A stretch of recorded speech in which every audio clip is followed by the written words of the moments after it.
niistä primaariystä ja se Kuvat, uploadit. Tästä tulee klikkaamaan ja pikku tuplaklikkaus alapotku kikkahan siellä. Tuo klikkauksen mittelyalueella. Exco on kivittu juu. Kumpikaan saa.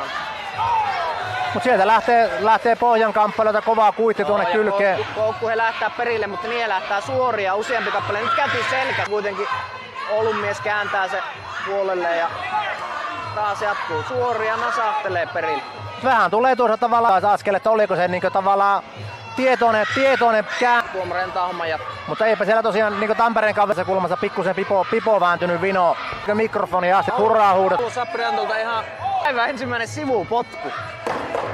Ja se oli juuri sillä kun minä en ollut katsomassa. Juurikin näin. Innokasta kannustustakin jaksetaan huuto. Ja Penoli jatkaa oikeastaan siitä mihin erässä niin jäikin, että takimaiden käsi on ollut käytössä. Saprianto köysystä hyvin ja ottaa aloitteen siitä itselle. Ja kiukkupäisesti siitä kyynärpäätää potku defend, mutta tässä vaiheessa mitään muuta olisi käynyt niin kuin Johnille. Ja siinä sitten tavallaan Penoli leirityksellä mihin suunnalla.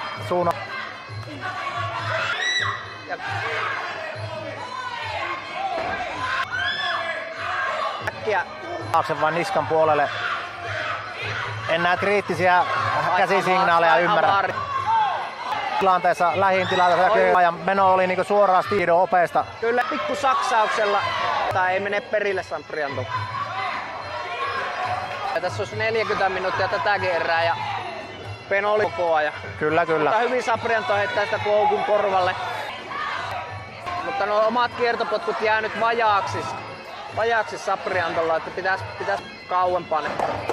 Tää Saprianto nyt katse kohti vasta aisaa. Niinku teko se selälleen siitä ja sitten tietää, että tähän niin kovaa kuin Sapriantolla treenaamista ja harjoittelua ilman mitään. Kolmas jäi ottelemaan. Tuliko siinä sitten tavallaan luovutus sitä last hurraata ja jonkinlaista niinkö onnenkantoa.